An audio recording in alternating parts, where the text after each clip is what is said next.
¿Qué harías si el hombre que destruyó a tu familia tuviera que arrodillarse ante ti para salvar su fortuna? Catalina de Herrera nunca imaginó que esa pregunta, que resonaba como una amarga plegaria en sus noches de desvelo, dejaría de ser una fantasía para convertirse en la realidad más dulce y a la vez más aterradora que jamás probaría. El duque Sebastián de Montalvo la veía solo como una cifra en un contrato, el precio que el orgullo de su padre varón pagó por deudas de juego. Él, la encarnación de la arrogancia y el control, la desposó solo para mantener su linaje intacto y su fortuna en expansión, despreciando cada fibra de su ser por haber sido comprada. Pero cuando el duque intentó anular ese matrimonio forzado, buscando pisotearla y confiscar hasta el último recuerdo de su estirpe,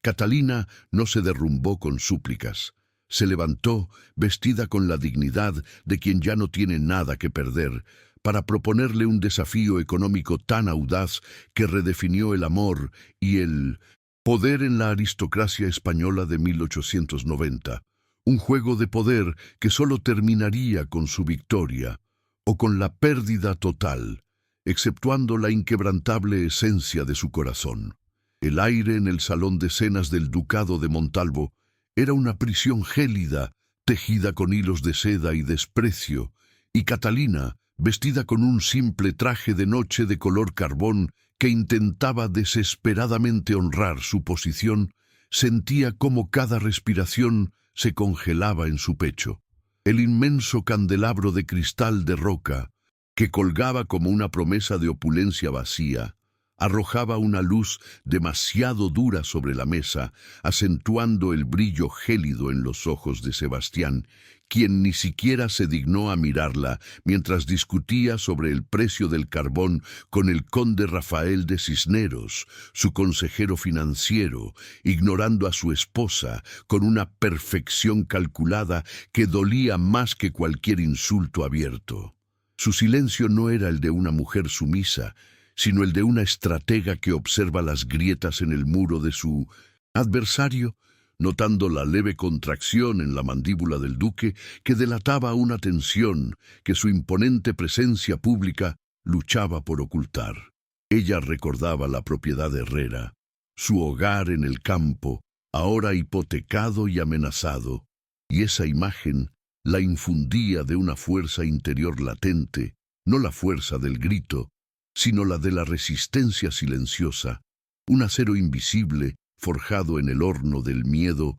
a la absoluta ruina. La humedad fría de la noche se filtraba a través de los pesados cortinajes de terciopelo verde oscuro, creando una atmósfera opresiva que reflejaba el estado de su alma, y el único sonido audible, aparte de la voz grave de Sebastián, era el distante, casi imperceptible tintineo del servicio en la cocina, un sonido que le recordaba la abismal distancia entre la ostentación de la aristocracia y la vida sencilla que había perdido. Catalina tomó un sorbo de vino, cuyo sabor le parecía amargo y metálico, y se obligó a mantener la espalda recta, sabiendo que cada gesto de debilidad sería interpretado por su esposo como la confirmación de su falta de valía, una falta de sofisticación que él había señalado con crueldad en más de una ocasión, usando el concepto de su dote comprada como un dardo constante. En ese instante sintió la mirada furtiva de Rafael, el conde, cuya expresión mezclaba la piedad con una incomodidad palpable, confirmando su moralidad intacta. A pesar de la situación, ella no deseaba piedad, sino el reconocimiento de su propia existencia. Un reconocimiento que el duque le negaba con cada minuto de su silencio helado. La única posesión que le quedaba, la tierra de la finca Herrera, estaba siendo estrangulada lentamente por la misma deuda que la había encadenado a ese matrimonio. Y cada día que pasaba en la mansión de Montalvo le parecía un tributo a la humillación, un pago doloroso que la obligaba a vivir en una jaula de oro donde el lujo era tan solo un envoltorio para el vacío emocional y la opresión. La fuerza que la mantenía erguida no era la esperanza, sino la indignación, una brasa ardiente que se había encendido en su interior desde el momento en que su padre firmó el documento que la entregaba al duque, transformándola de hija de un varón a una simple propiedad contractual para pagar una deuda de juego, un objeto sin voz ni voluntad. Pero mientras el duque continuaba su conversación monótona, Catalina notó en un rincón del inmenso salón una pequeña lámpara de aceite, casi olvidada, cuya luz tenue luchaba contra la oscuridad de la estancia, y en ese frágil punto de resistencia encontró un eco de su propia situación, una metáfora visual de su espíritu indomable que se negaba a extinguirse. Si esta historia de redención y justicia ya te está atrapando, suscríbete ahora porque cada semana traemos relatos donde los oprimidos encuentran su voz y el amor verdadero triunfa. Déjame en los comentarios desde qué país o ciudad nos acompañas. Tu apoyo hace posible seguir compartiendo estas historias. El ambiente se tensó de golpe cuando el mayordomo anunció la llegada de la condesa Elvira, una mujer de belleza audaz y un aire depredadora calculada que vestía un opulento traje de seda escarlata que parecía desafiar las reglas de la decencia, y al instante Sebastián abandonó su fachada de indiferencia para recibirla con una sonrisa que nunca había dedicado a su esposa, un gesto de afecto público que fue como una puñalada helada en el corazón de Catalina. La condesa, con una elegancia que rayaba en la insolencia, se acercó a la mesa sin saludar a Catalina y deslizó su mano enguantada sobre el brazo del duque, estableciendo su posesión de una forma tan descarada que incluso el reservado Rafael tosió incómodo, rompiendo la formalidad de la cena para introducir el verdadero conflicto de la noche. Elvira comenzó a hablar sobre la necesidad de anular el matrimonio de Sebastián para consolidar su posición social y financiera en el círculo de poder, utilizando la excusa de la falta de un heredero en 1800. 6 meses, pero en el fondo sus palabras eran una acción cruel destinada a pisotear la ya frágil dignidad de Catalina. La condesa no se detuvo ahí, sino que continuó su ataque con una frialdad viperina, sugiriendo que la incapacidad de gestión familiar de Catalina, su supuesta inexperiencia y falta de linaje adecuado, era una amenaza a la estabilidad del ducado, una cláusula legal que Sebastián podía usar para deshacerse de ella y, lo que era más vil, confiscar la única propiedad que le quedaba a su familia, la finca rural Herrera, el último bien que simbolizaba su honor y su pasado. Catalina sintió cómo la sangre se le helaba en las venas ante la desfachatez de la condesa y la pasividad cómplice de Sebastián, quien escuchaba la propuesta con una expresión de interés calculadora, sopesando el beneficio financiero de deshacerse de una esposa comprada y adquirir una propiedad más a su ya vasto imperio, sin preocuparse por la ruina total a la que sometería a la familia de ella. La impotencia momentánea la golpeó con la fuerza de un rayo, paralizándola, pero en el fondo de sus ojos se encendió una chispa de fuego, la precursora de una tormenta que estaba a punto de desatarse en el austero mundo del duque, un destello de la resistencia que él subestimaba. El duque, al ver el color abandonar el rostro de su esposa, tuvo un breve momento de duda, una pequeña falla en su armadura de hierro, pero rápidamente la sofocó, respondiendo a Elvira con un tono seco que no prometía clemencia. Es una idea que estoy sopesando, condesa. Después de todo, el linaje Montalvo debe ser inmaculado, y mi esposa ha demostrado una notoria falta de habilidad para el decoro y la gestión de mis asuntos, dijo Sebastián con una crueldad mesurada que revelaba su profundo desprecio por ser forzado a un matrimonio que detestaba, usando el dolor de Catalina como un arma para reafirmar su control, aunque su comentario era una máscara para su miedo más profundo, la posibilidad de que su fortuna se desmoronara, tal como le había sucedido a su propio padre. Por primera vez en la noche, el duque posó sus ojos en Catalina,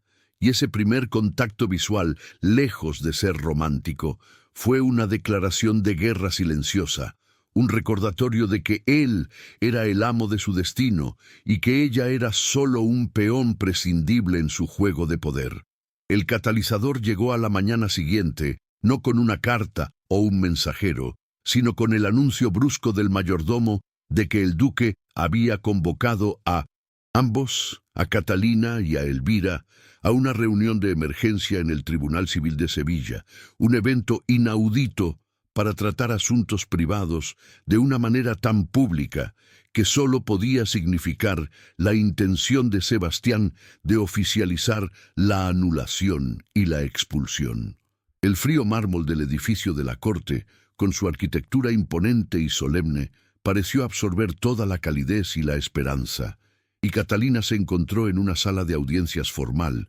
enfrentada a un panel de jueces y notarios, con Sebastián y Elvira sentados a un lado, esperando su capitulación, pero en lugar de temblar, sintió cómo su espíritu se serenaba en medio de la crisis, como un remolino que encuentra la calma en su centro. Fue allí, bajo la atenta mirada de un jurado que la consideraba ya derrotada, donde ocurrió el primer encuentro real de sus almas, un contacto que trascendía la formalidad del matrimonio forzado, cuando ella se levantó, no para suplicar, sino para desafiarlo con una voz clara y firme que resonó en el silencio cargado de la sala. El duque, que ya tenía los papeles de anulación listos para firmar, la miró con una mezcla de sorpresa e irritación al ver que Catalina no estaba llorando ni implorando, sino que había tomado una posición de combate. Y en ese breve momento, una tensión eléctrica e innegable surgió entre ellos, una curiosidad forzada en el duque que, a pesar de su cinismo, se sintió intrigado por la inesperada resistencia de la mujer a la que había subestimado por completo. Catalina, con el corazón latiéndole como un tambor de guerra, se dirigió a los jueces y al duque, ignorando por completo la sonrisa burlona de Elvira, y propuso su apuesta, el contrato audaz que cambiaría las reglas del juego. Le daría 1 año para demostrar su capacidad de gestión, eligiendo uno de los negocios de riesgo del duque, y si lograba doblar su valor, él no solo pagaría la deuda de su padre, sino que le concedería la libertad y la propiedad Herrera como marquesa, un desafío que prometía una revuelta en la rígida estructura de la aristocracia. La sala entera contuvo la respiración, y el rostro de Sebastián, por primera vez, perdió su máscara de control absoluto, transformándose en una expresión de cálculo mezclado con una fascinación peligrosamente cercana al respeto. El duque, sintiendo el peso de todos los ojos sobre él y el desafío implícito en la propuesta de Catalina, sabía que rechazar la apuesta públicamente sería una mancha en su orgullo, una señal de que temía que su joven esposa pudiera realmente vencerlo, y al mismo tiempo el riesgo era tan minúsculo, al menos en su mente arrogante, que la aceptó con un asentimiento brusco, ofreciéndole la fábrica de seda La Aurora, un negocio decadente que él consideraba un pozo sin fondo, el regalo más envenenado que podía concebir, asegurando de esta forma que ella estaba destinada al fracaso total. «Acepto el desafío, mi duquesa», dijo Sebastián, usando el título con un tono de mofa y superioridad que apenas ocultaba la chispa de interés encendida. «Pero si fallas, lo pierdes todo, incluido tu apellido, y la propiedad de Herrera será anexada a mis bienes para siempre». La pregunta no respondida flotaba en el aire como una promesa inminente. ¿Podría una mujer silenciada, sin experiencia formal, transformar una ruina industrial en una fortuna y en el proceso transformar el corazón de su cruel esposo, un corazón tan frío como el metal de las máquinas que ella ahora debía revivir? Catalina llegó a la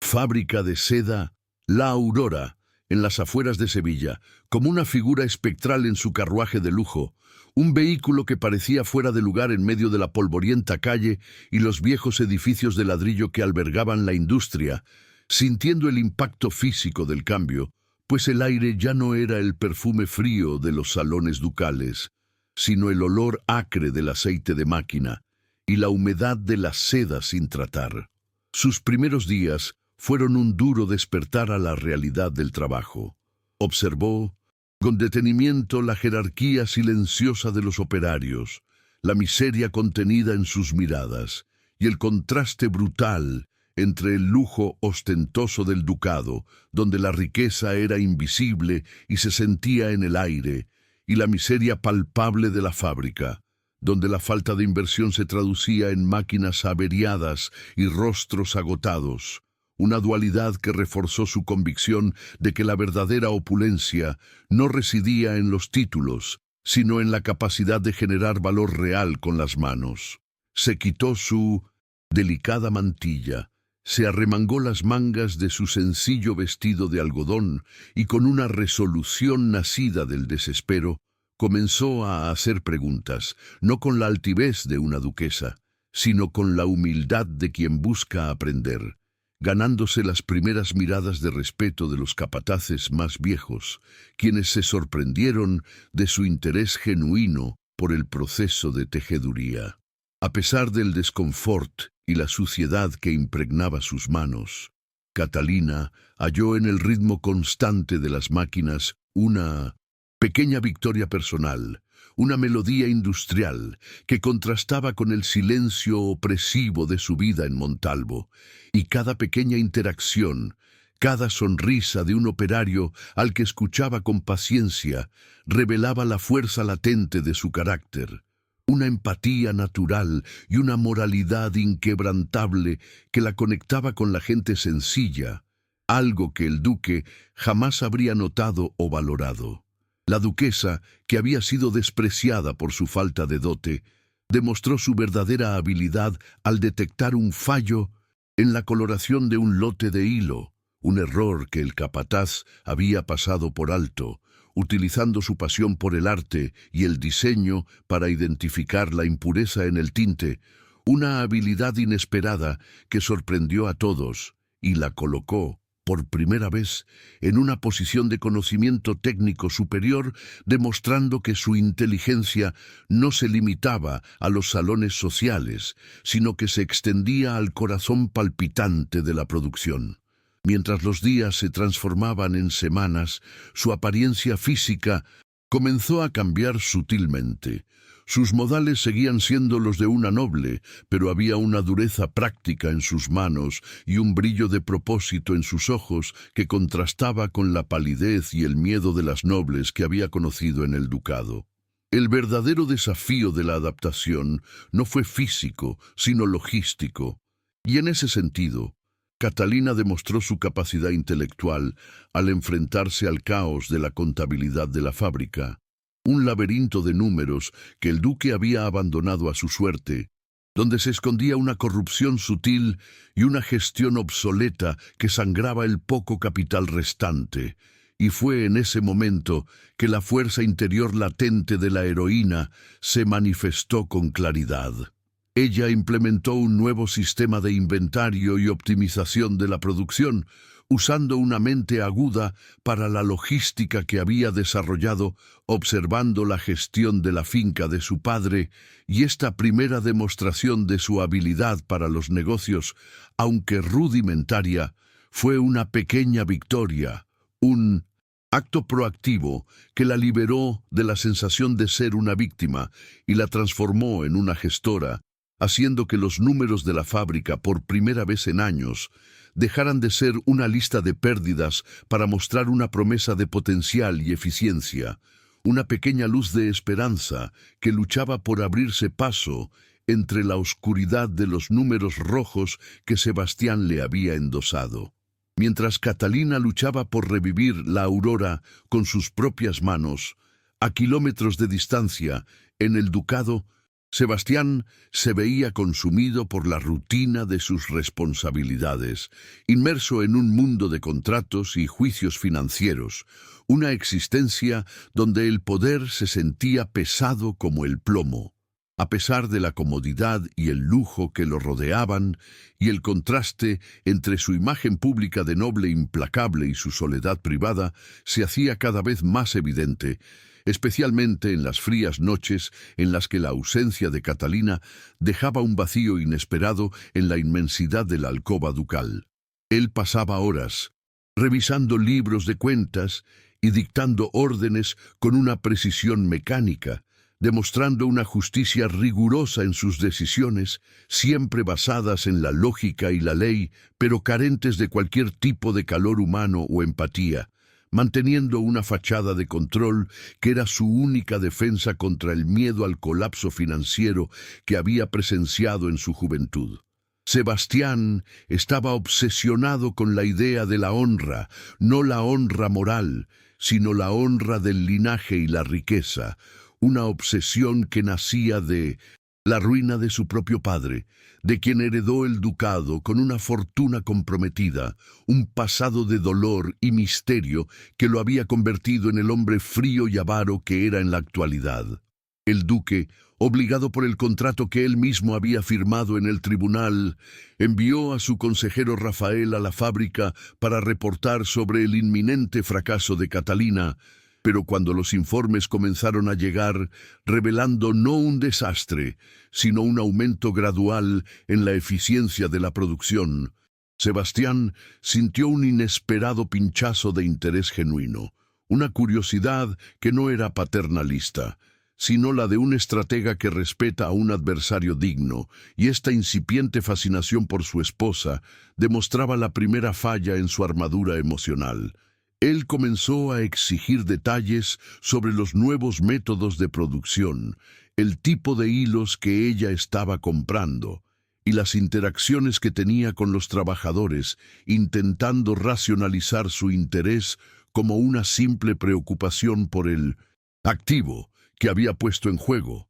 pero en el fondo sabía que lo que realmente lo intrigaba era la pasión de Catalina por un trabajo que él consideraba menor, una pasión que contrastaba con la frialdad y el cálculo que dominaban su propio mundo, una revelación gradual de que ella poseía una fuerza de carácter que superaba con creces la dote que no había traído al matrimonio. En un momento de soledad en su despacho, mientras contemplaba el retrato austero de su madre, Sebastián recordó la humillación pública que había sufrido su padre antes de su muerte, la pérdida de respeto y el temor al desmoronamiento de su propia fortuna, y comprendió que el frío control que ejercía sobre su vida y su esposa era una armadura, una defensa contra la vulnerabilidad de la pérdida, una capa de cinismo que ocultaba una capa de dolor pasado,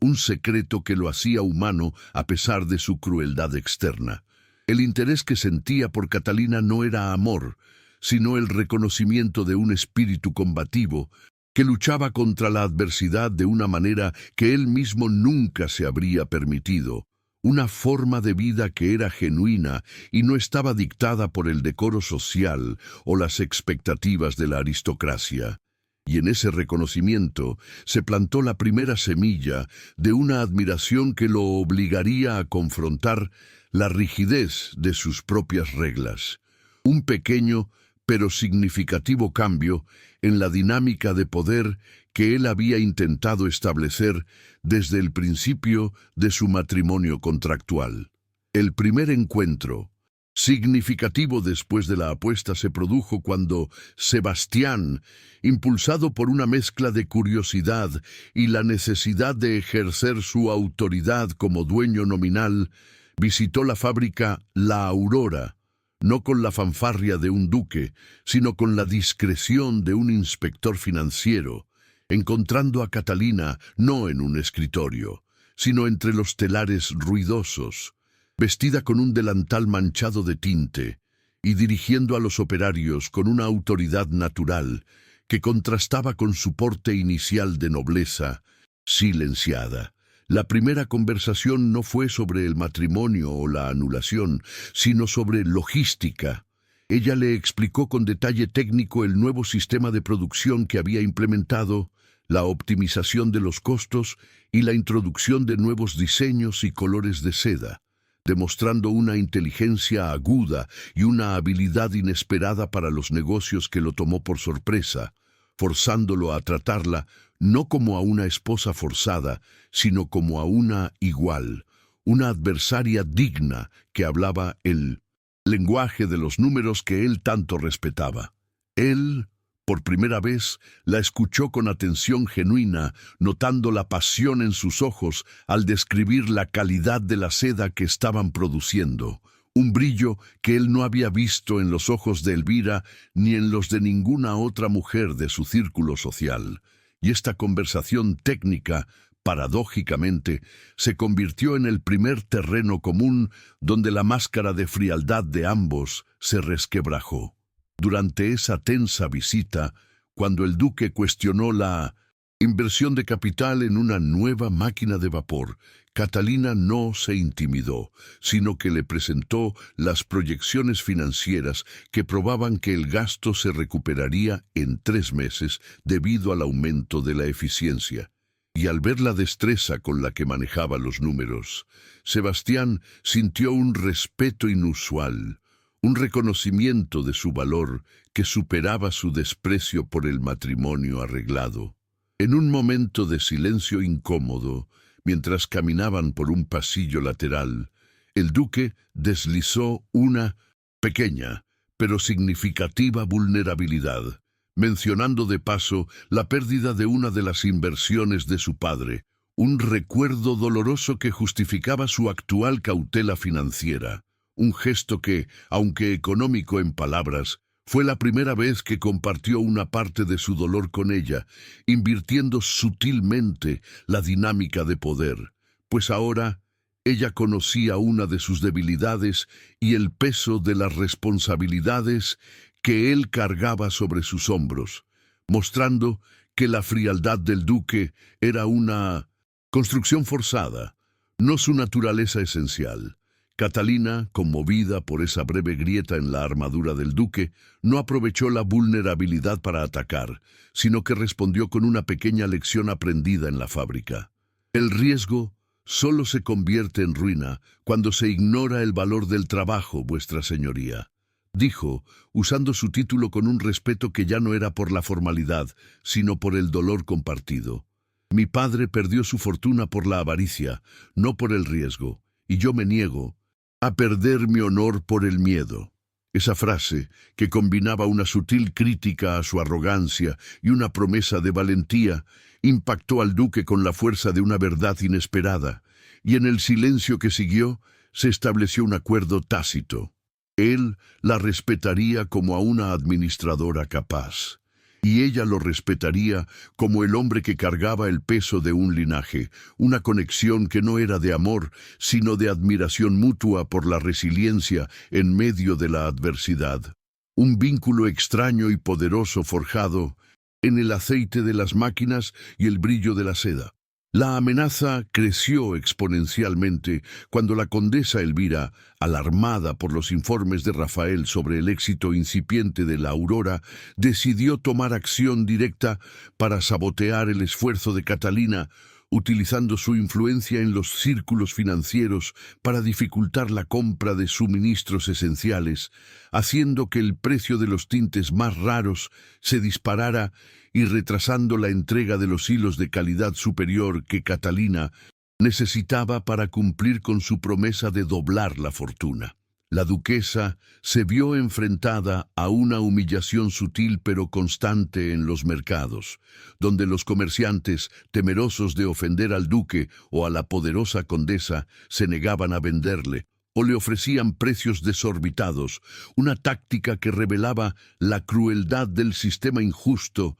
que ella intentaba desafiar. un sistema donde el linaje y el poder eran más importantes que la capacidad o la promesa de pago, haciendo que el mundo aristocrático que ella había dejado atrás intentara arrastrarla de vuelta al fracaso. El momento más bajo llegó cuando un importante contrato de exportación fue cancelado misteriosamente en el último minuto. Una clara señal de que Elvira estaba jugando sucio, utilizando la reputación de Sebastián para sabotear el proyecto. Y Catalina se encontró al borde del peligro, con un cargamento de seda sin comprador y una fecha límite que se acercaba peligrosamente. En medio del desespero, Catalina no se rindió, sino que enfrentó la humillación con una determinación renovada, y aunque el duque no intervino directamente, manteniendo su neutralidad contractual, envió a Rafael para que, disimuladamente, le proporcionara información crucial sobre los contactos de exportación que el ducado utilizaba en el extranjero. Un pequeño pero significativo acto de ayuda velada que mostraba su conflicto interno entre el deber de verla fracasar y el interés creciente por su éxito. Catalina, aunque agradecida por el apoyo indirecto, no se apoyó completamente en la ayuda de su esposo, sino que utilizó la información para contactar directamente a un comprador en la distante Venecia, un mercado que el duque consideraba menor, demostrando su capacidad para actuar de manera independiente y encontrar soluciones innovadoras fuera de los rígidos canales de la aristocracia española, logrando, contra todo pronóstico, cerrar un contrato que superaba en valor al que había perdido, una pequeña pero significativa victoria, que fue un golpe directo al plan de sabotaje de Elvira. La duquesa entendió en ese momento que la lucha no era solo contra su esposo, sino contra todo un sistema que se negaba a reconocer el valor de una mujer trabajadora y empresaria, y esta comprensión la hizo más fuerte y más estratégica. La intervención del duque, aunque tardía y motivada por el honor de no ser avergonzado por el fracaso de su activo, no fue la acción principal que salvó a Catalina, sino su propia habilidad para moverse con astucia en las sombras del comercio, y este acto de resistencia activa reforzó su posición en la fábrica, haciendo que los trabajadores, que habían sido testigos del sabotaje, la vieran como una verdadera líder, una mujer que luchaba contra el poder por su supervivencia y la de ellos. Ella usó la crisis como una oportunidad para reformar la forma en que adquirían los suministros, buscando proveedores más pequeños y leales en el campo, creando una red de apoyo que desafiaba la hegemonía de los contactos de Elvira, y esta estrategia no solo salvó la fábrica, sino que también estableció una base de lealtad y apoyo que sería crucial en el clímax de la historia. El duque, al recibir el informe de Rafael sobre la victoria de Catalina en el mercado veneciano, sintió una mezcla de irritación por su intromisión y un innegable orgullo por la capacidad de su esposa, una emoción compleja que lo obligaba a confrontar el hecho de que su desprecio inicial estaba siendo erosionado por el respeto. Fue durante una tarde fría, mientras revisaba los viejos libros de contabilidad de la Aurora, que Catalina hizo un descubrimiento crucial, una información que cambiaría la percepción del pasado y el conflicto. Encontró una vieja nota de compra y venta de acciones, fechada años atrás, que revelaba que la fábrica de seda no siempre había sido propiedad del duque, sino que había sido vendida por el conde Rafael de Cisneros, el consejero de Sebastián, para pagar una deuda personal que él había contraído con el padre del duque, un detalle que explicaba la incomodidad y la lealtad dividida de Rafael. El papel amarillento, sellado con un lacre roto, no solo revelaba un secreto sobre el pasado de Rafael, sino que también exponía una cadena de deudas y controles financieros que conectaban a todas las figuras clave de su historia: el duque, Rafael y la fábrica, un complejo tapiz de manipulación económica que la hacía sentir que ella no era la única víctima de la avaricia del linaje Montalvo, sino parte de un patrón de opresión. La revelación de que Rafael no era solo un consejero, sino un exdueño que había perdido su herencia a manos de Sebastián, puso a Catalina en una posición de poder, no de chantaje, sino de comprensión. Ella entendió por qué Rafael la miraba con tanta piedad y por qué su ayuda era tan discreta y cautelosa, y en ese momento se dio cuenta de que tenía un aliado potencial con una profunda sed de justicia, alguien que compartía su resentimiento contra la tiranía financiera del duque, una promesa de cambio inminente que superaba la simple venganza personal. El gancho emocional se estableció cuando Catalina guardó el documento en el bolsillo interior de su delantal de trabajo, sintiendo el peso del papel contra su corazón, y murmuró al aire viciado de la fábrica: «Pronto, conde Rafael, pronto recuperaremos lo que se nos ha quitado a ambos,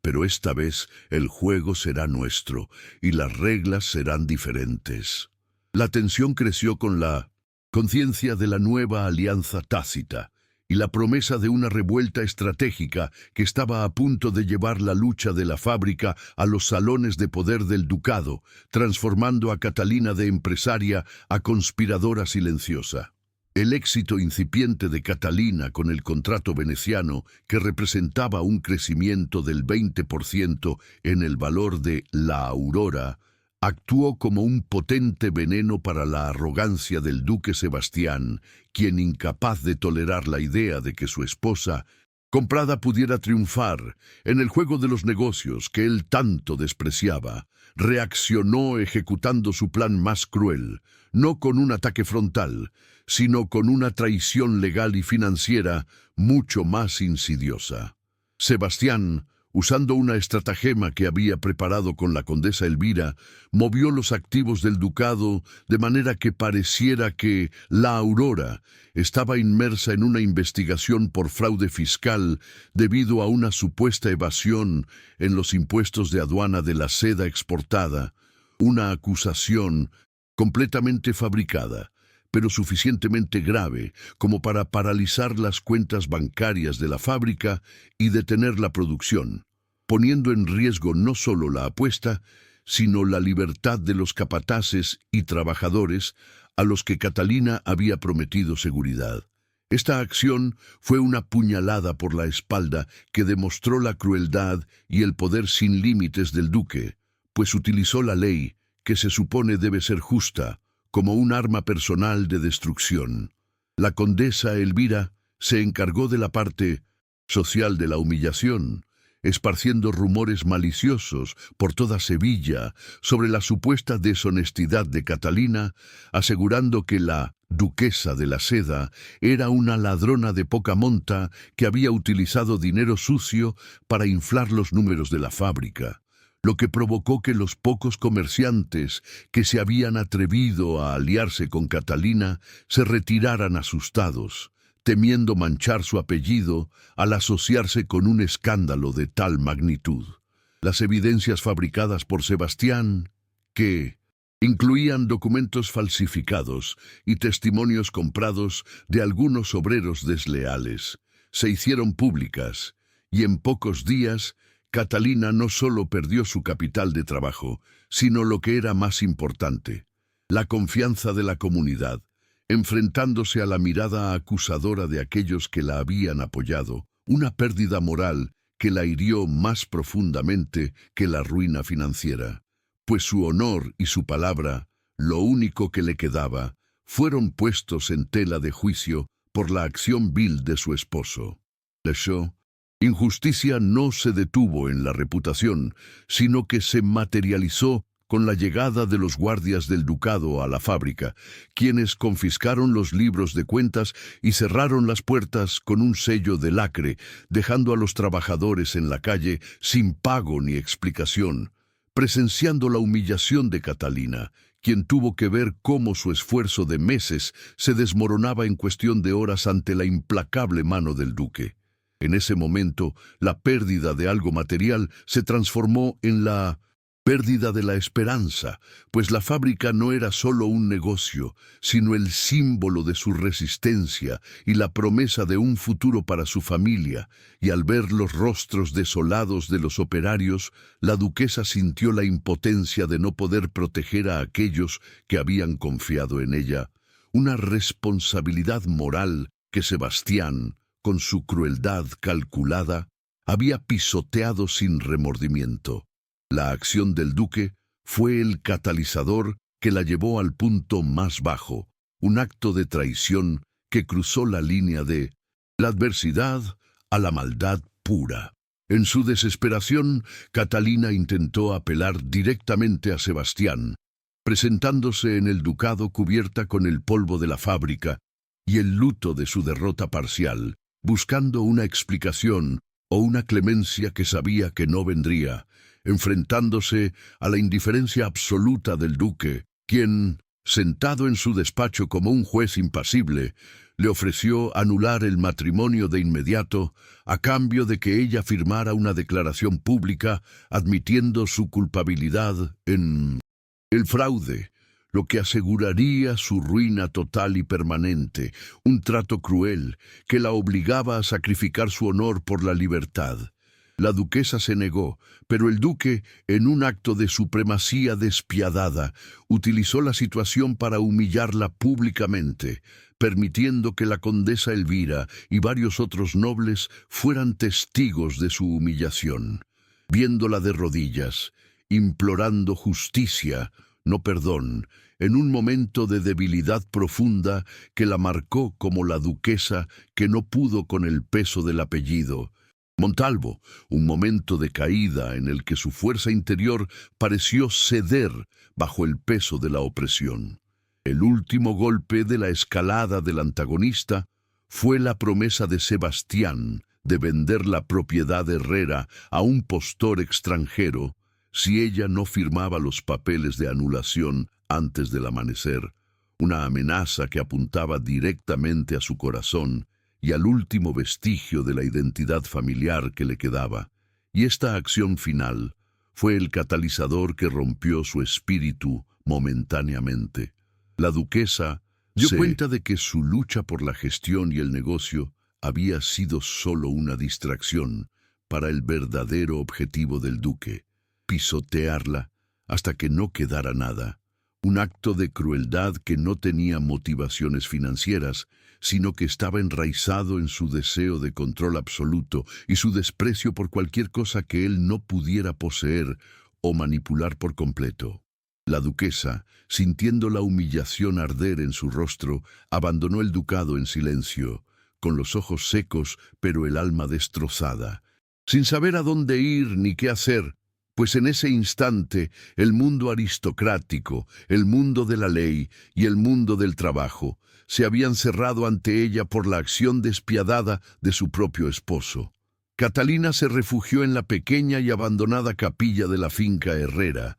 el único lugar donde se sentía segura y donde la mano del duque no podía tocarla, un santuario en ruinas que era el último reducto de su dignidad, y se encontró completamente aislada, viendo cómo el mundo se encogía a su alrededor, una cueva oscura donde la injusticia resonaba con cada latido de su corazón. Los pocos aliados que había cultivado en la fábrica se habían alejado por miedo a la ira de Sebastián, o por la conveniencia de la supervivencia en un sistema donde el poder lo era todo, dejando a Catalina sola, sin voz ni recurso, con la única compañía del silencio que amplificaba el sonido de sus propios pensamientos de derrota, un aislamiento que era la manifestación física de su caída en desgracia. Ella pasó la noche en la fría piedra de la capilla, con el sabor amargo del fracaso en la boca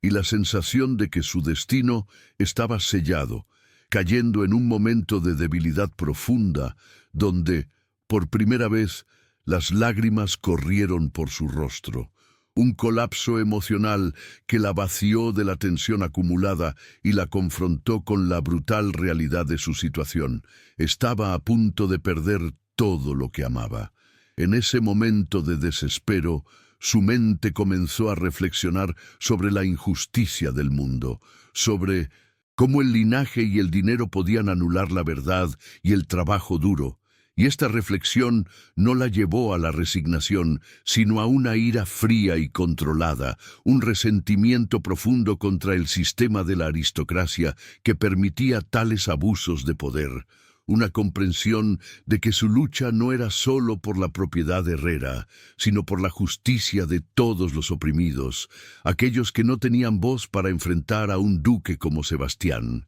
Ella se dio cuenta de que su matrimonio y su apuesta habían sido una ilusión de control, un intento ingenuo de negociar con un hombre que solo entendía el lenguaje de la fuerza absoluta. Y esta dura lección la preparó para el siguiente paso, la transformación de víctima a estratega implacable. Pero antes tenía que permitir que el dolor se asentara en su alma, para que la desesperación diera paso a la claridad, un proceso de catarsis que era necesario para su arco de personaje, para encontrar la fuerza para levantarse de nuevo. La desesperación la llevó a considerar brevemente la idea de firmar los papeles de anulación y escapar, de abandonar la lucha y buscar una vida sencilla y anónima, lejos de la tiranía del duque. Pero la imagen de su padre, arruinado y deshonrado, y el recuerdo de los rostros de los trabajadores de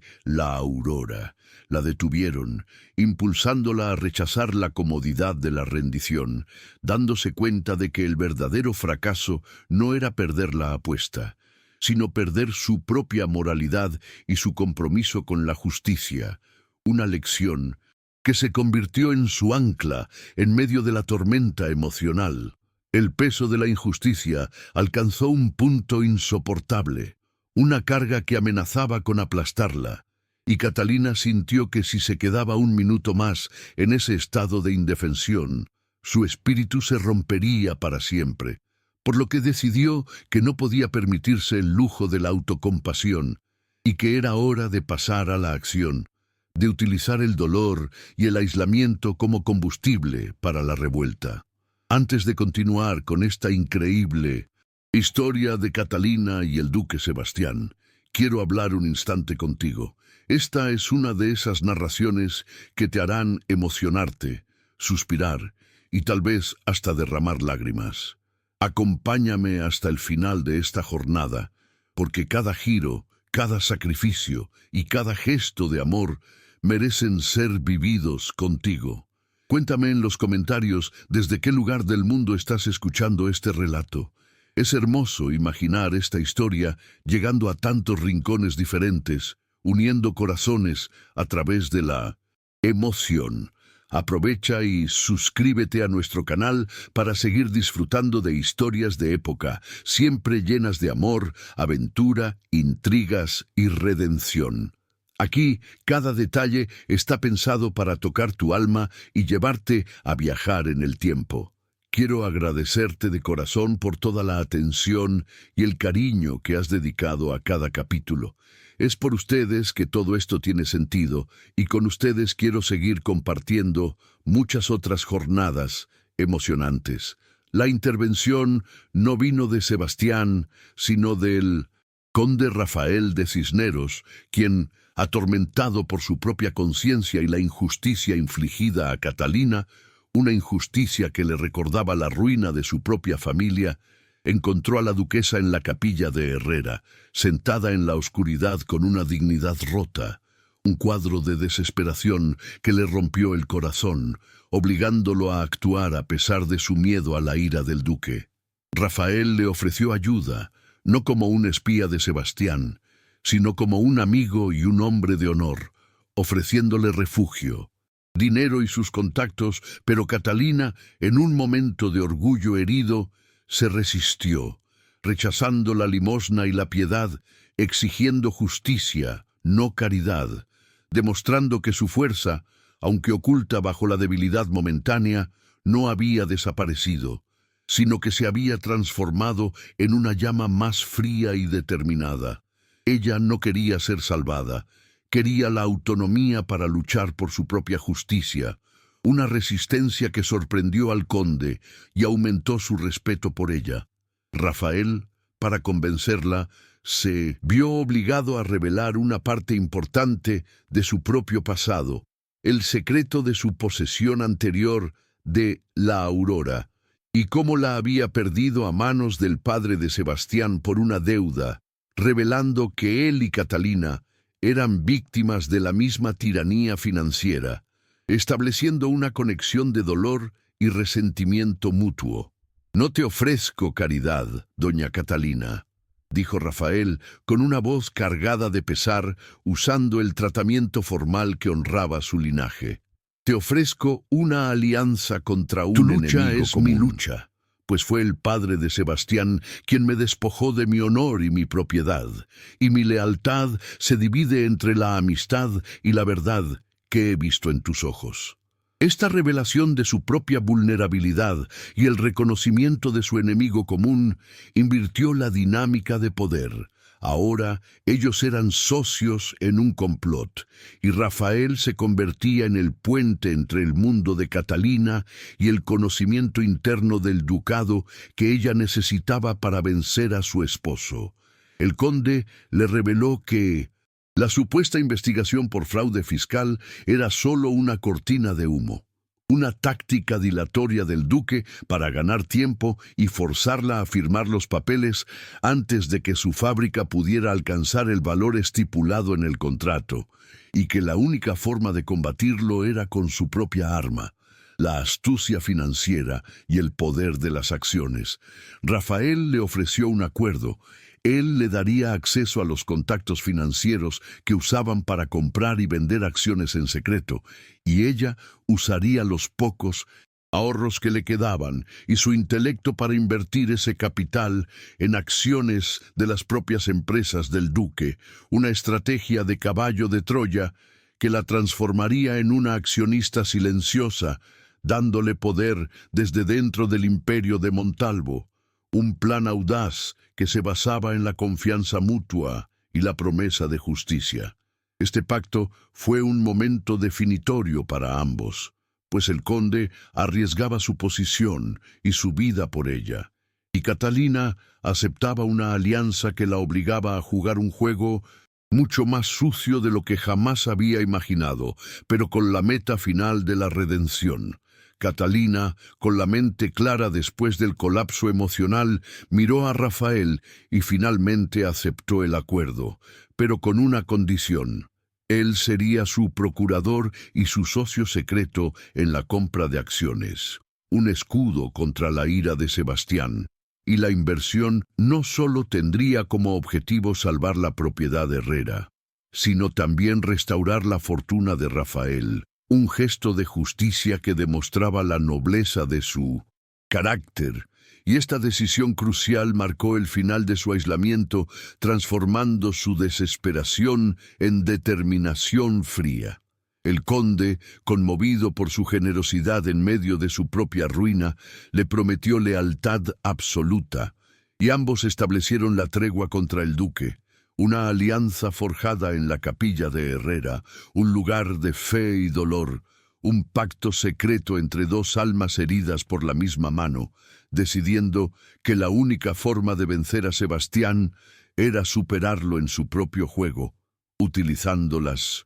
reglas que él mismo había creado para volvérselas en contra. La heroína sintió como una nueva energía la invadía, ya no la fuerza de la desesperación, sino la del propósito estratégico, comprendiendo que el duque no solo había fracasado en destruirla, sino que su acción cruel se había convertido en el catalizador para su propia perdición, pues al dejarla sin nada, la había liberado de la obligación de jugar limpio, permitiéndole moverse en las sombras del mercado financiero, un lugar donde el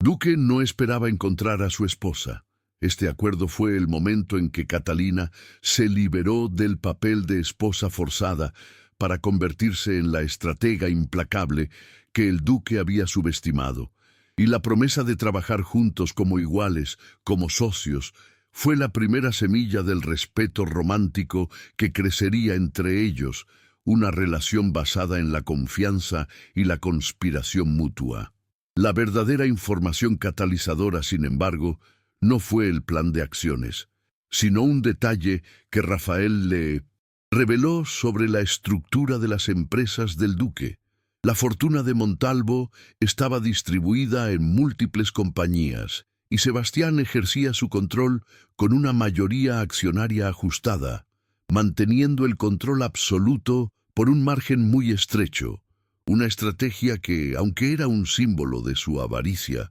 también era su punto más vulnerable, pues un cambio mínimo en el equilibrio de poder podría arruinar su control. Rafael le explicó que, para adquirir el ducado y pagar las deudas de su padre, Sebastián había manipulado la venta de acciones en el pasado, dejando una pequeña ventana abierta para un ataque, un error de arrogancia que ahora se convertiría en su perdición. El conde le entregó un documento confidencial con el organigrama de todas las empresas y los porcentajes de acciones que poseía cada inversor, un mapa detallado del imperio de Sebastián, y en ese momento Catalina vio el camino posible para una acción decisiva, no solo para salvar su propiedad, sino para tomar el control de la fortuna de Montalvo. La duquesa, con el mapa del imperio en sus manos, comprendió que el juego no era doblar el valor de la Aurora,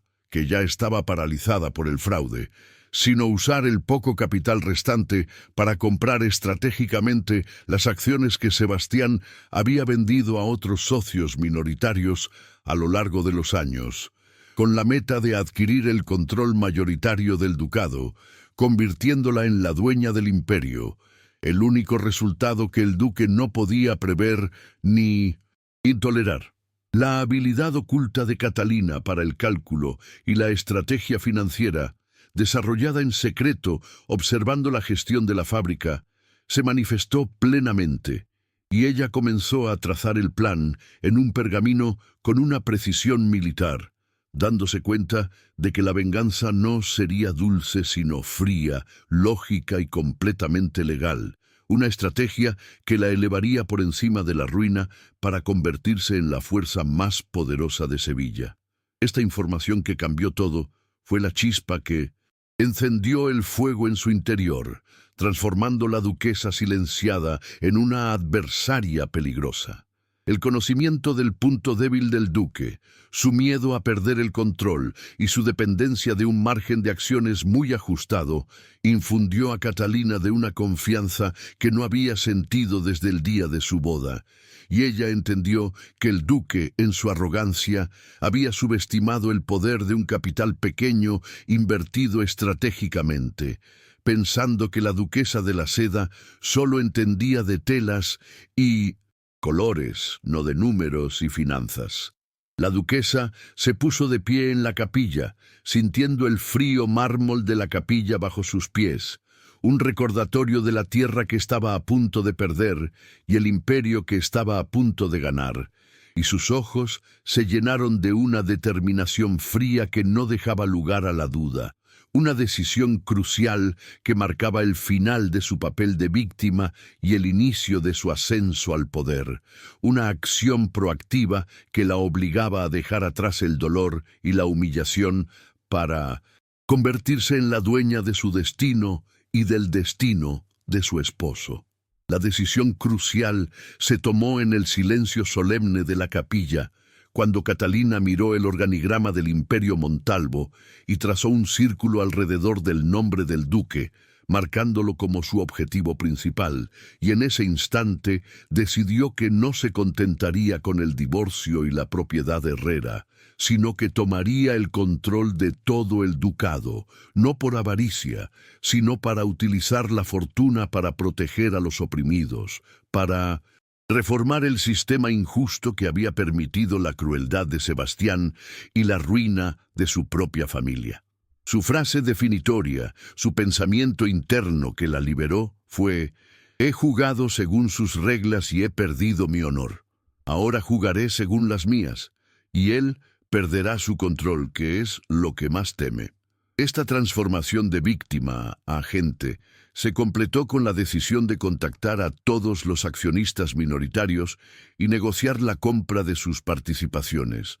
una tarea ardua y secreta que la obligaría a moverse en las sombras, pero con la promesa de una victoria total y absoluta. El gancho fuerte se estableció con la mirada de Catalina, una mirada que ya no era de dolor, sino de una astucia calculada y una determinación inquebrantable, mientras miraba el pergamino con el plan de ataque, comprendiendo que el amor y la justicia no se podían separar en su nueva misión. El duque me dio un contrato, y yo le daré el precio de mi valor, dijo Catalina, sintiendo el frío mármol de la capilla bajo sus pies, un recordatorio de la tierra que estaba a punto de perder y el imperio que estaba a punto de ganar. Y en ese momento, Isabela comprendió que no había más espacio para lágrimas, solamente para justicia. La duquesa se preparó para la batalla,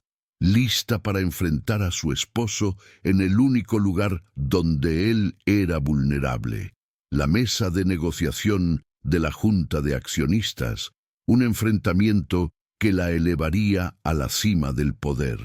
La preparación estratégica de Catalina fue meticulosa y se llevó a cabo bajo el manto de un secreto absoluto, utilizando la discreción y los contactos del conde Rafael para ejecutar la primera fase de su plan, que consistía en la adquisición silenciosa de las acciones minoritarias del ducado que Sebastián había dispersado a lo largo de los años, confiando en su capacidad de gestión para mantener el control. Catalina, exiliada temporalmente en una pequeña casa alquilada cerca de la fábrica, desarrolló un complejo plan de ataque financiero, utilizando sus habilidades logísticas para organizar la compra de acciones a través de prestanombres y sociedades anónimas, detallando cada transacción en un pequeño cuaderno de cuentas que se convirtió en su arma más valiosa, una prueba de su transformación de esposa silenciada a empresaria implacable, la dama de la seda que ahora jugaba con el mercado de valores con la misma destreza con la que había manejado los telares. Ella ya no se contentaba con la supervivencia, sino que buscaba el dominio absoluto, invirtiendo hasta el último céntimo en el futuro. El conde Rafael, actuando como su intermediario y procurador secreto, fue la pieza clave en el rompecabezas, usando su conocimiento interno de las finanzas del ducado y su vasta red de contactos sociales para identificar a los accionistas minoritarios que estaban descontentos con la gestión fría y avariciosa de Sebastián, ofreciéndoles precios generosos y la promesa de una reforma en la dirección de la empresa, ganando su lealtad no con dinero, sino con la visión de una justicia social que el duque nunca había contemplado. Catalina insistió en mantener su agencia, aceptando la ayuda de Rafael, pero manteniendo siempre el control de las decisiones estratégicas, demostrando que esta vez el poder no residía en el título, sino en la mente, y su primera pequeña victoria fue la adquisición de las acciones de un anciano marqués, que había sido arruinado por un préstamo usurario de Sebastián, una transacción que, además de ser una ganancia financiera, fue un acto de justicia, un preludio del castigo que el duque recibiría. La heroína demostró una paciencia calculada, sabiendo que la prisa arruinaría el plan, por lo que dedicó semanas a la tarea de la negociación, utilizando la fachada de que estaba lidiando con el escándalo de la fábrica para desviar la atención del duque y de Elvira, quienes creían que Catalina estaba al borde de la desesperación y la ruina, y esta subestimación se convirtió en su mayor ventaja, permitiéndole moverse con libertad en el mercado de valores, adquiriendo silenciosamente acciones que, sumadas a las de Rafael, la acercaban peligrosamente al margen de control de Sebastián. Ella y el conde se reunían en secreto en viejas tabernas y conventos abandonados, lugares donde la sombra del duque no podía alcanzarlos, y en esas reuniones la seriedad de su misión se mezclaba con una intimidad creciente, forjando una alianza que iba más allá de los negocios, una conexión profunda basada en el riesgo y la confianza mutua, una complicidad que los unía contra el poder de Montalvo. En su esfuerzo por ocultar su plan, Catalina utilizó los contactos de la fábrica para mover pequeños cargamentos de seda de contrabando hacia el norte, creando un flujo de caja alternativo que le proporcionaba el capital necesario para la compra de acciones, una acción arriesgada que demostraba su disposición a jugar con las reglas del sistema para salvarse, una transformación de moralidad que, aunque cuestionable, estaba justificada por la crueldad del duque. La condesa Elvira, confiada en su victoria, siguió esparciendo rumores sobre la ruina de Catalina, sin darse cuenta de que cada palabra maliciosa era un escudo que permitía a la duquesa de la Seda acumular el capital necesario para comprar su imperio, una ironía que se convertiría en el golpe final contra la condesa. La primera victoria tangible fue la adquisición del 15% de las acciones de Montalvo, un porcentaje que, aunque no era el control, ya le daba a Catalina una voz en el Consejo de Administración, un derecho a asistir a la próxima reunión de accionistas. Y este poder incipiente fue un recordatorio para el conde Rafael de la seriedad de su alianza. Catalina, con el 15% en su poder, sintió un aumento de confianza que la impulsó a acelerar el plan, sabiendo que el tiempo se agotaba y que la reunión de accionistas era su única oportunidad para enfrentar al duque en su propio terreno. En medio de la tensa adquisición de acciones, el conde Rafael se vio obligado a compartir un segundo y más profundo secreto sobre su pasado para asegurar la confianza absoluta de Catalina y demostrar la seriedad de su lealtad. Le confesó que la deuda que le había obligado a vender la fábrica de seda no era solo por negocios, sino que había sido manipulada por el padre de Sebastián, un esquema de crédito fraudulento que buscaba arruinar a su familia para adquirir sus propiedades a bajo costo, revelando que el linaje Montalvo se había construido sobre la traición y la avaricia, no sobre la honra, una información que explicaba la crueldad intrínseca de Sebastián y su obsesión por el control. Esta conexión entre sus pasados, la de una mujer arruinada por el hijo y la de un hombre arruinado por el padre, unió sus destinos con un lazo de venganza compartida que los liberó de cualquier sentimiento de culpa por conspirar contra el duque. Catalina, al escuchar la historia de la ruina de Rafael, sintió que su propia lucha adquiría un significado más amplio, una misión de justicia que superaba su venganza personal, y esta revelación la hizo ver a Sebastián no como un monstruo unidimensional, sino como el producto de una estirpe corrupta, aunque esto no disminuía la necesidad de castigarlo por sus acciones.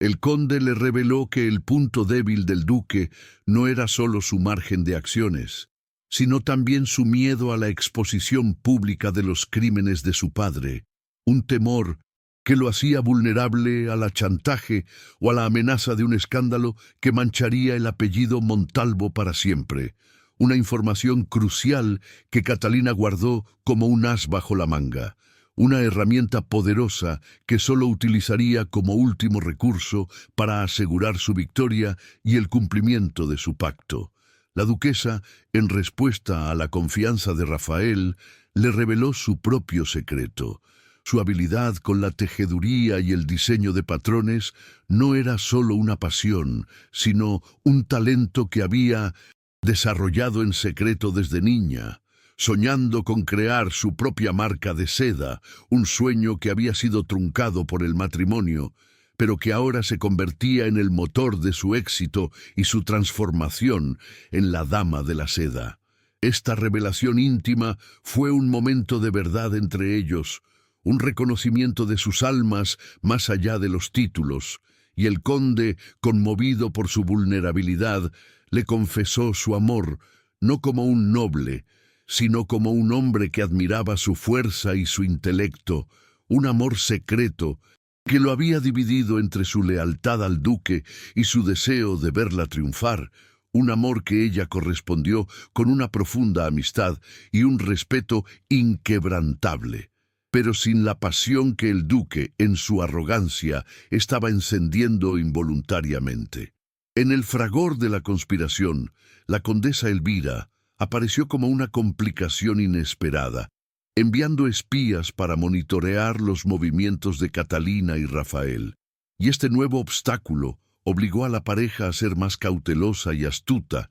utilizando códigos y mensajes cifrados para comunicarse, intensificando la tensión romántica y el peligro inminente de su misión. Elvira, al ver el éxito de Catalina en la sombra, intentó un contraataque, comprando algunas de las acciones que Sebastián había vendido a un precio inflado, en un intento de evitar que Catalina alcanzara la mayoría, un movimiento que obligó a la duquesa a usar la última parte de su capital para asegurar el porcentaje restante, una carrera contra el tiempo que llevaría el conflicto al punto de ebullición. El gancho emocional se estableció cuando Rafael, preocupado por la seguridad de Catalina, le entregó una pequeña llave de latón, la llave del cofre de la fábrica que simbolizaba su autonomía, y le dijo: «Guarda esto, mi socia. Si algo me pasa, esta llave te dará acceso a todos los documentos que prueban la traición de Sebastián.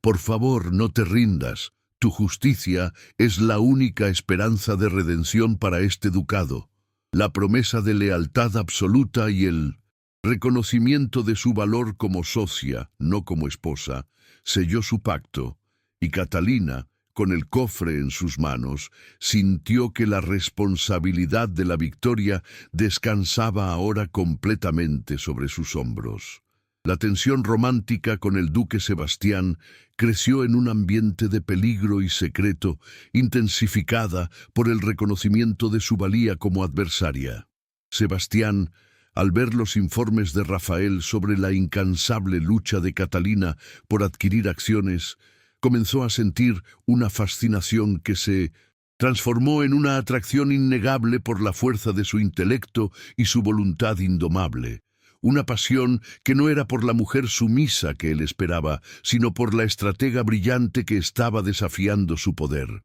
Un amor nacido del respeto y la rivalidad.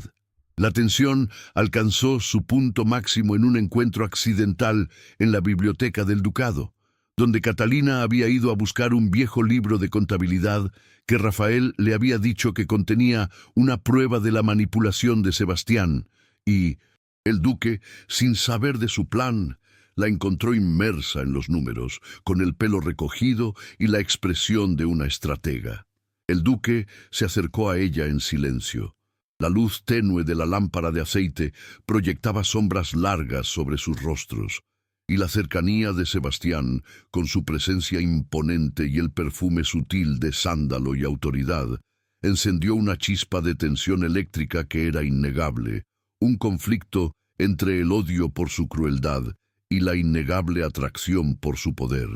Sebastián, confundido por sus propios sentimientos y el miedo a perder el control, intentó dominarla con un gesto de protección, deslizando su mano sobre el brazo de ella con una ternura inesperada que era más una prueba de posesión que de afecto. Un reconocimiento no verbal de la química que existía entre ellos, y se inclinó, a punto de besarla, en un intento desesperado de negociar una tregua física que apaciguara la guerra que se libraba en el mercado. Catalina, consciente del juego de poder que él estaba jugando, se apartó con firmeza, evitando el contacto, pero manteniendo el contacto visual, forzándolo a confrontar la verdad de sus sentimientos. «No me tientes, vuestra señoría», dijo, con una voz baja y tensa, «porque el precio de mi perdón será mucho más alto de lo que estás dispuesto a pagar.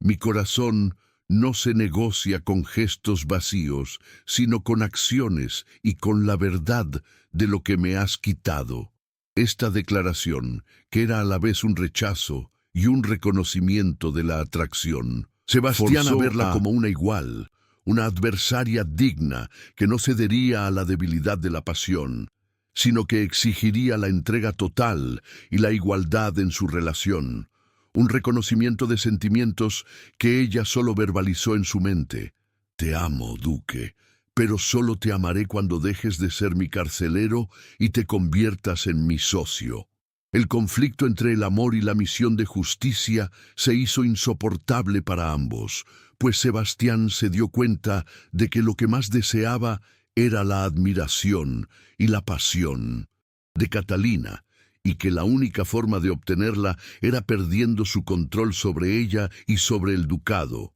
un sacrificio que su orgullo se negaba a aceptar, mientras que Catalina sabía que ceder a la pasión antes de la victoria arruinaría su misión y la pondría de nuevo bajo su dominio. El gesto de protección mutua se manifestó cuando Sebastián, aún con la mano temblando de frustración, advirtió a Catalina sobre un posible ataque de la condesa Elvira, una muestra de preocupación que demostraba su conflicto interno y el incipiente amor que sentía por ella, y Catalina respondió con un gesto de respeto, confirmando que la tensión romántica era el subproducto de su guerra y que solo la victoria de ella podría liberar su amor. La tensión escaló con el primer embate público en el mercado, cuando Catalina, actuando a través de Rafael como su procurador, interrumpió una venta de bonos del ducado a un inversor extranjero, demostrando su nuevo poder como accionista minoritaria y cuestionando la transparencia de la gestión de Sebastián, un acto de audacia que impactó a la aristocracia, que no podía creer que la esposa comprada del duque se atreviera a desafiarlo en público. Sebastián intentó contraatacar, usando su autoridad para silenciar a Rafael, pero el conde, protegido por el mandato legal de Catalina, se mantuvo firme, revelando información que ponía en duda la solvencia de la gestión del duque, obligando a Sebastián a retirar la venta, una humillación pública que fue una victoria parcial para Catalina, una prueba de que su plan estaba funcionando y de que el duque ya no tenía el control absoluto. La heroína demostró su nueva posición de fuerza al enviar una carta formal a Sebastián, firmada como Catalina, administradora accionista de la Aurora, exigiendo una reunión de emergencia del Consejo de Administración para discutir la situación financiera del ducado, una acción que lo obligó a reconocer su estatus como adversaria y a convocar la reunión, una señal de que el equilibrio de poder se había invertido. El duque, frustrado por su audacia, intentó desacreditar a Catalina en público, esparciendo rumores sobre su inexperiencia, pero los testigos que habían visto su éxito en la fábrica y su valentía en el mercado comenzaron a cuestionar su versión, sembrando la duda sobre la gestión de Sebastián y atrayendo la atención sobre la injusticia que había cometido contra su esposa. El contraataque del villano llegó con un sutil sabotaje en las cuentas de la fábrica, un intento de vincular el dinero de la venta de acciones de Catalina con el supuesto fraude de la Aurora. Pero el conde Rafael, alertado por su propio conocimiento del sistema, logró desarmar la trampa, demostrando que Catalina había anticipado su movimiento y había blindado sus cuentas. Un fracaso parcial para Sebastián, que intensificó su ira y su frustración, obligándolo a actuar con más cautela, dándose cuenta de que su esposa era una estratega mucho más peligrosa de lo que jamás había imaginado. Estos confrontos preparatorios fueron la antesala del clímax, una serie de escaramuzas que prepararon el terreno para la batalla final. El duque, sintiendo el peso de la presión y la amenaza inminente de perder su control, envió a Rafael a negociar una tregua, ofreciendo a Catalina el divorcio y la propiedad de Herrera a cambio de que ella abandonara su plan de adquirir acciones, Un intento desesperado de mantener su poder, pero Catalina se negó rotundamente, demostrando que el dinero y el título ya no eran su objetivo, sino la justicia y el control sobre su propio destino. Una decisión que la preparó para el clímax, sabiendo que la única forma de vencer a Sebastián era tomarlo todo. El plan completo estaba listo. Catalina y Rafael habían adquirido el 49% de las acciones del ducado, un porcentaje que, sumado al voto de un accionista clave, les daría el control mayoritario en la reunión del Consejo, el escenario del enfrentamiento final. La duquesa se preparó para el evento público no con la ostentación de una noble, sino con la dignidad de una empresaria, eligiendo un traje de seda de su propia fábrica en un tono verde oscuro que simbolizaba la esperanza y el renacimiento, una armadura de tela que contrastaba con los tonos grises y oscuros de los hombres de negocios, una declaración silenciosa de su nueva identidad, la dama de la seda que había transformado la ruina en fortuna. El momento de calma antes de la tormenta se produjo en la noche anterior a la reunión, cuando Catalina y Rafael se reunieron por última vez para revisar el plan, y en ese silencio cargado de tensión, se hicieron una promesa, no de amor, sino de lealtad y justicia, un compromiso de que, sin importar el resultado, ellos mantendrían su alianza y su honor. El gancho final resonó con la inminente revuelta social. La noche del baile sería la última vez que nadie dudaría de quién era Catalina de Herrera, la dama de la seda que se levantó de la ruina para reclamar su justicia, y el precio de su victoria sería la caída del duque de Montalvo. El clímax se desarrolló en la majestuosa sala de juntas del Ducado de Montalvo, un espacio diseñado para la demostración de poder financiero, con una mesa de caoba maciza que parecía extenderse hasta el infinito y candelabros que arrojaban una luz fría y calculadora sobre los rostros tensos de los accionistas, una atmósfera de expectativa que se sentía más densa que la niebla de la mañana. Sebastián, vestido con una levita impecable y una expresión de control gélido, presidía la mesa, flanqueado por la condesa Elvira, cuyo traje escarlata simbolizaba su confianza en la victoria, y el ambiente estaba cargado con la tensión silenciosa de un tribunal a punto de dictar sentencia, con todos los ojos puestos en la puerta, esperando la llegada de la duquesa que había osado desafiar al poder de Montalvo. La reunión era un evento público, aunque restringido a la aristocracia financiera, y la sensación de drama inminente era palpable. La llegada de Catalina fue dramática y calculada. No entró por la puerta principal, sino que esperó el momento preciso en que Sebastián comenzaba su discurso de apertura para hacer su entrada por una puerta lateral. Vestida con su traje de seda verde oscuro, que era una creación de su propia fábrica, un símbolo de su renacimiento, contrastando con los tonos grises y oscuros de los hombres de negocios, y su presencia transformada, con una seguridad que superaba su miedo inicial, hizo que todas las cabezas se volvieran para mirarla. La duquesa caminó con la dignidad de quien ya no pide perdón, sino que exige respeto, y su mirada se encontró con la de Sebastián, un contacto visual cargado de años de desprecio y meses de rivalidad,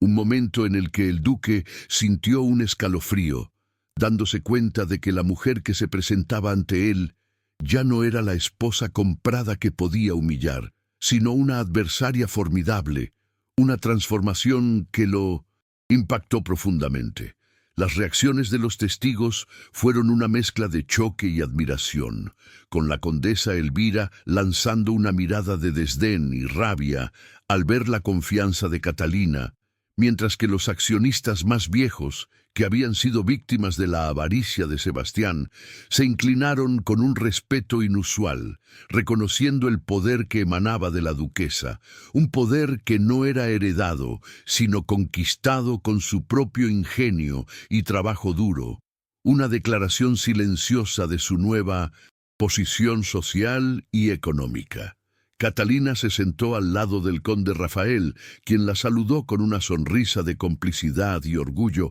y la tensión en la sala se intensificó, pues la presencia de la duquesa en la mesa principal era una declaración de guerra que prometía un enfrentamiento sin cuartel, una batalla por el control del ducado que se jugaría con números y palabras, con la misma crueldad con la que Sebastián había intentado arruinarla. El confrontamiento comenzó cuando Sebastián, con un tono de voz que intentaba ser paternalista, pero que solo sonaba arrogante, intentó ignorar la presencia de Catalina, presentando sus planes de expansión, que incluían la venta de una parte de las tierras del ducado y la inversión en un proyecto de alto riesgo que él esperaba que le devolviera el control total de sus empresas, pero la duquesa lo interrumpió, levantándose con una expresión de calma calculada que lo desarmó, y pidiendo la palabra con la autoridad de una accionista,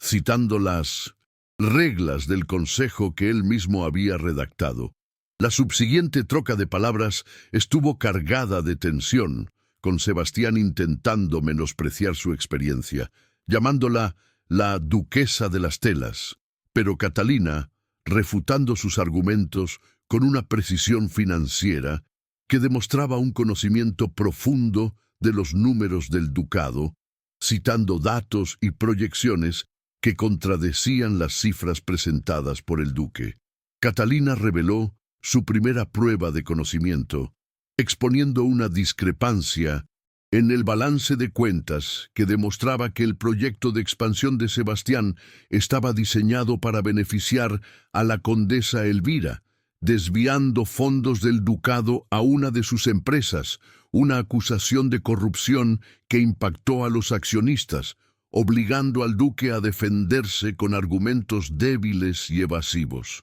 Elvira intentó intervenir, llamando a Catalina mentirosa y difamadora, pero la duquesa, con un gesto de desdén, presentó el documento confidencial que Rafael le había dado, la prueba irrefutable de la transferencia de fondos y la manipulación de las cifras, un golpe estratégico que fue como un dardo en el corazón del imperio de Montalvo, revelando que Sebastián no solo era cruel, sino también deshonesto. El duque, sintiendo el pánico asomarse por primera vez, intentó silenciar a Catalina, amenazándola con exponer el supuesto fraude de la Aurora. Pero la duquesa, con una sonrisa de victoria fría, reveló la verdad sobre la clausura de la fábrica. Vuestra señoría, la investigación por fraude fue archivada esta mañana. El notario ha determinado que el duque de Montalvo, usted, falsificó los documentos fiscales para paralizar la producción, y el verdadero fraude lo cometió usted al intentar robar la propiedad de mi familia, dijo Catalina, revelando que había anticipado su movimiento y había utilizado a Rafael para limpiar su nombre antes del confrontamiento, exponiendo públicamente los crímenes de Sebastián y la verdad de la manipulación, lo que provocó un murmullo de indignación entre los accionistas, quienes se dieron cuenta de que habían sido engañados por el duque, un momento de revelación pública que selló el destino de Montalvo. En su desesperación, el duque intentó jugar su última carta, argumentando que Catalina no tenía derecho a cuestionar su gestión porque era solo una esposa comprada, sin acciones suficientes para influir en las decisiones del consejo, un argumento de linaje y orgullo que no tenía cabida en la lógica financiera, y este intento de defensa falló estrepitosamente, pues la duquesa, con un gesto de triunfo, reveló que ella y su procurador, el conde Rafael, habían adquirido el 49% de las acciones del ducado y que solo les faltaba un voto para tener el control mayoritario, un anuncio que hizo que Sebastián se pusiera pálido, dándose cuenta de que había perdido el control total de su imperio a manos de la mujer que había despreciado. El momento de justicia se produjo cuando Sebastián, con la voz temblando de rabia y desesperación, preguntó quién era el accionista que tenía el voto restante, y el conde Rafael de Cisneros, sintiendo el peso de la historia y la necesidad de redención, se puso de pie, mirando a su amigo y a su amor, y con una voz clara y firme que resonó en la sala, reveló su elección costosa. Yo soy el accionista que tiene el voto restante, Excelencia, y mi voto es para doña Catalina de Herrera. El gesto de Rafael, que era una traición pública a su amigo y su clase, pero un acto de lealtad a la justicia y al amor que sentía por Catalina, selló la consecuencia inmediata para el duque, quien perdió el control mayoritario de sus empresas a manos de su esposa, una caída que no solo fue económica, sino también moral y social, una pérdida de respeto proporcional a sus crímenes. La reacción de las testigos fue una mezcla de aplausos, choque y vergüenza, con los accionistas aplaudiendo a Catalina, reconociendo su destreza y su valentía, mientras que Elvira se levantó y abandonó la sala, humillada y derrotada, y Sebastián, con la cara descompuesta, sintió el peso de la derrota, dándose cuenta de que su control, su mayor activo, se había desvanecido en el aire por la arrogancia de haber subestimado a su esposa. Catalina, con el poder en sus manos, demostró una misericordia estratégica, anunciando que no destruiría el ducado, sino que reformaría su gestión, utilizando los fondos desviados para crear un fondo de seguridad para los trabajadores de la Aurora, una acción que demostraba que su justicia no era venganza, sino redención y equidad, una decisión que la elevó a los ojos de todos como la verdadera líder del ducado. El duque Sebastián, con la cabeza gacha, fue obligado a escuchar a su esposa anunciar su nueva posición como directora ejecutiva de las Industrias Montalvo, un momento en el que él apoyó públicamente su elección, no por amor, sino por la necesidad de salvar el ducado de la ruina que él mismo había provocado, un gesto que fue el inicio de su redención. El clímax no fue solo la caída del villano, sino la unión de los protagonistas en un pacto de poder, con Catalina en la cima, y Sebastián bajo su dirección, una inversión de roles que redefinió su relación. El primer gesto público de unión se produjo después de que los accionistas abandonaron la sala, cuando Catalina, aún vestida con su traje de seda, se acercó a Sebastián, y él, con la voz aún áspera por la derrota, le susurró: «Me has vencido, mi socia. Has demostrado ser la única persona digna de mi fortuna y mi apellido», dijo Sebastián, con un tono de admiración forzada que ocultaba una pasión creciente, y ella, con una sonrisa de triunfo, respondió: «No te he vencido, duque. He invertido en mi valor y en la justicia, y ahora debes elegir: o trabajas a mi lado como mi socio, o pierdes todo lo que te queda». Esta declaración fue la primera declaración verbal de compromiso de Sebastián, quien, en un acto de entrega total, se arrodilló ante ella, no como un vasallo, sino como un hombre que finalmente reconocía su valor, aceptando el acuerdo con la cabeza en alto. La unión se consolidó con el superar juntos el último obstáculo interno de Sebastián, su orgullo. Él, con el rostro serio, le entregó el anillo de bodas que había guardado como un símbolo de su control, y le dijo: «No quiero que seas mi esposa comprada. Quiero que te cases conmigo de nuevo, por elección, como mi igual, como la mujer que me ha enseñado el verdadero valor de la honra». Catalina, conmovida por su gesto de entrega, aceptó su propuesta, y el momento de unión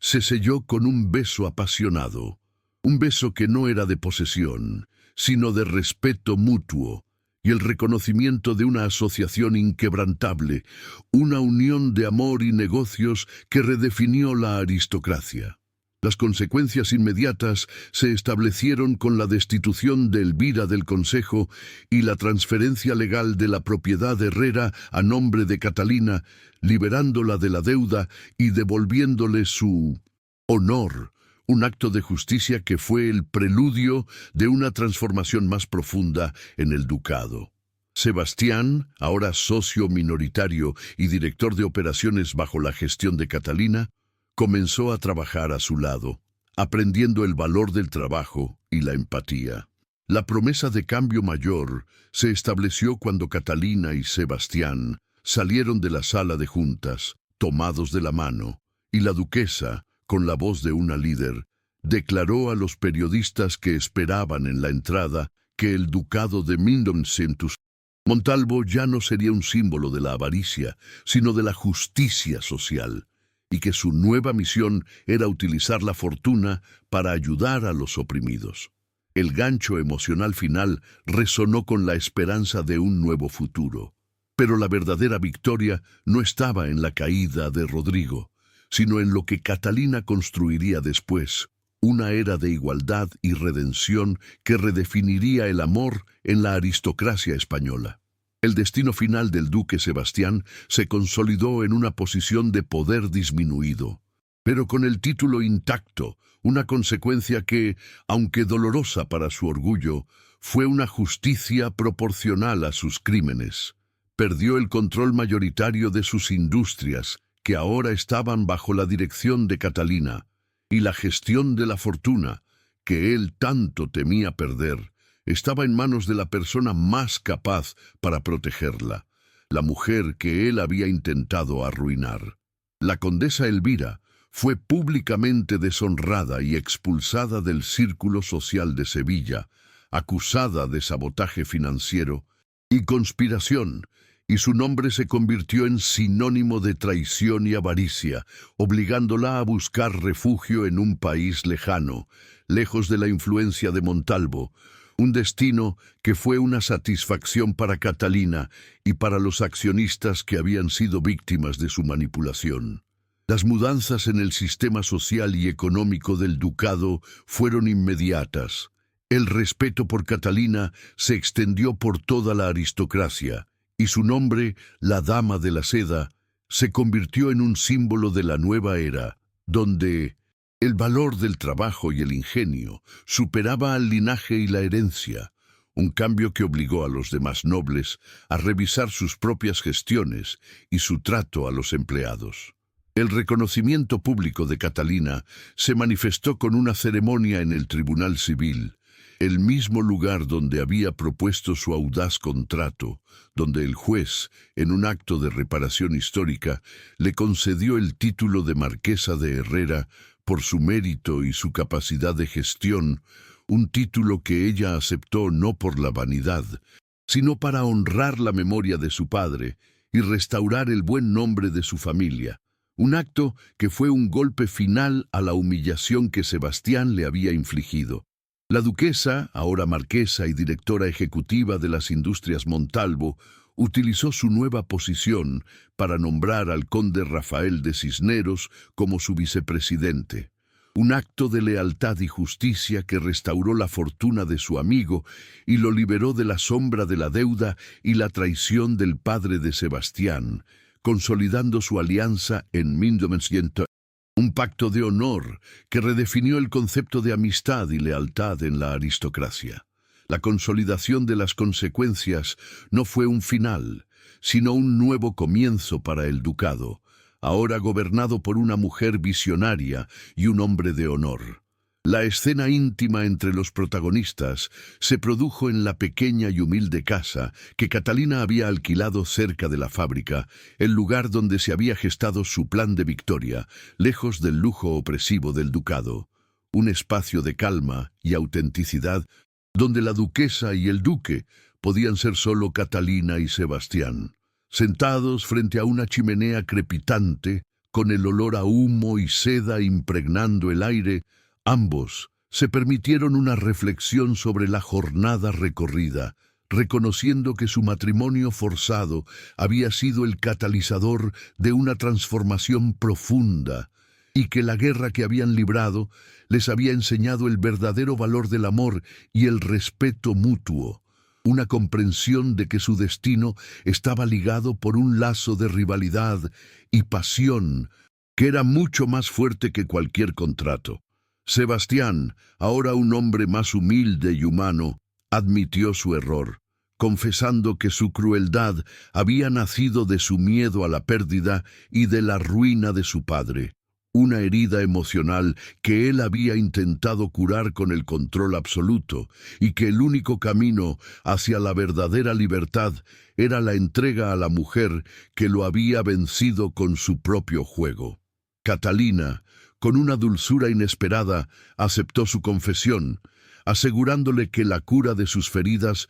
emocionales solo era posible con el reconocimiento de su valor y la promesa de una asociación en igualdad de condiciones. Una relación donde el amor y los negocios se entrelazarían sin el miedo a la dominación. Un gesto de perdón que fue un bálsamo para el alma de Sebastián. El primer gesto de vida normal juntos se produjo cuando Sebastián, sin la levita ni la máscara de duque, ayudó a Catalina a ordenar los libros de cuentas de la fábrica, un acto de humildad y trabajo compartido que fue más romántico que cualquier declaración de amor, un reconocimiento de que su relación no se basaba en el título, sino en el respeto por el trabajo y la inteligencia mutua. La duquesa y el duque, ahora socios y amantes, entendieron que la verdadera riqueza no estaba en el oro,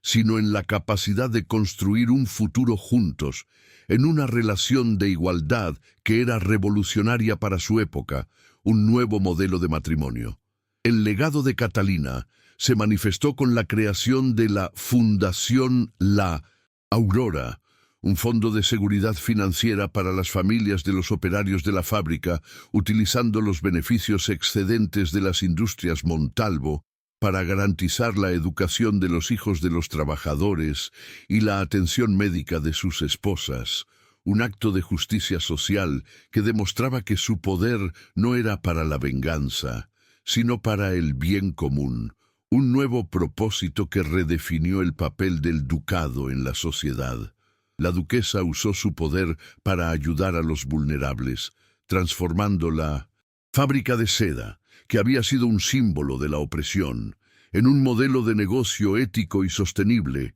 donde los trabajadores eran tratados con respeto y dignidad, y donde la calidad de la seda era un símbolo de la justicia y la equidad que gobernaba el ducado. Los personajes secundarios beneficiados fueron los trabajadores de la Aurora, quienes ahora tenían la seguridad de un futuro próspero, y la comunidad de Sevilla, que vio cómo el antiguo duque, ahora trabajando bajo la dirección de Pinch, Catalina, se convertía en un mecenas de las artes y la educación, una transformación que fue un ejemplo de la redención y el cambio. El impacto en la comunidad fue la transformación del ducado de Montalvo de un símbolo de la avaricia y la crueldad a un faro de la justicia social, donde el valor del trabajo era honrado y la igualdad era la base de la relación entre los nobles y el pueblo, un cambio que fue un preludio de la modernidad en la aristocracia española, una nueva era de responsabilidad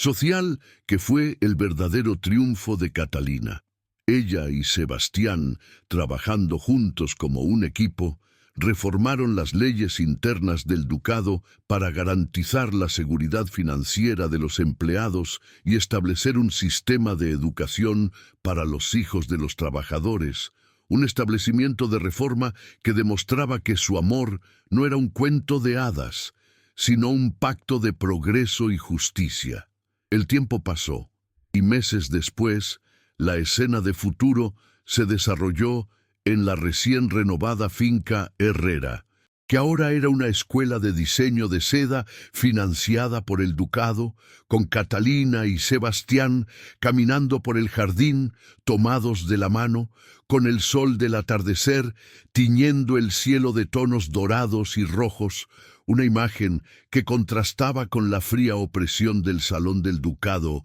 en el bloque 1. Ambos se habían casado de nuevo, por elección, en una ceremonia sencilla pero significativa en la capilla de Herrera. Y Catalina, ahora una duquesa por mérito propio, era la CEO de las Industrias Montalvo, con Sebastián como su socio y consejero. Un retorno visual al local del bloque 1, que era ahora un símbolo de la esperanza y la renovación. La indicación de continuidad se dio cuando Sebastián, con una sonrisa de felicidad genuina que no había tenido antes, puso su mano sobre el vientre de Catalina, anunciando la espera de un heredero, un niño que nacería en una nueva era, libre de la avaricia y la crueldad, un símbolo de su amor y su asociación. Los protagonistas en posiciones elevadas se abrazaron, con Catalina usando un vestido de seda de su propia creación y Sebastián con un traje de lino más cómodo y menos formal, que simbolizaba su transformación de noble arrogante a hombre humilde y enamorado, un hombre que había encontrado el verdadero valor en el amor y el trabajo. El duque le dijo a su esposa: «Me has dado mucho más que una fortuna, mi amor. Me has dado un propósito, un corazón y la capacidad de amar sin miedo, un regalo que no tiene precio y que me ha hecho más rico de lo que jamás fui». Catalina, conmovida por su declaración, le devolvió la sonrisa y en ese momento ambos se dieron cuenta de que su matrimonio forzado había sido la mayor bendición de sus vidas, el catalizador de una transformación que los había liberado de la tiranía del linaje y la avaricia. Si has acompañado la historia de Catalina de Herrera y del duque Sebastián de Montalvo hasta el final, dime cuál fue el momento más emocionante para ti. Escríbelo en los comentarios porque tu voz da sentido a cada capítulo. Aprovecha para suscribirte a nuestro canal y seguir disfrutando de romances de época llenos de amor, drama y emoción. Gracias de corazón por haber vivido esta travesía conmigo. Muy pronto volveremos con una nueva historia que tocará tu alma. El encierro poético resonó con la frase final que hacía eco del gancho inicial, pero con un tono de esperanza y triunfo. Isabela de Herrera, la dama de la seda que había sido despreciada, no solo había doblado la fortuna del duque Sebastián, sino que también había doblegado su corazón y su orgullo, transformando el odio en un amor inquebrantable, y la justicia que había buscado no era la venganza, sino la redención de un hombre y de un ducado. Una mensaje temática sobre justicia, amor y esperanza que resonó con la audiencia. Señor duque, mi corazón no se rinde, invierte, y usted es mi mayor activo. Porque en el juego del poder y el amor, solo la igualdad y la justicia tejen la seda más fuerte, la tela de un futuro donde el linaje se inclina ante el valor y el trabajo.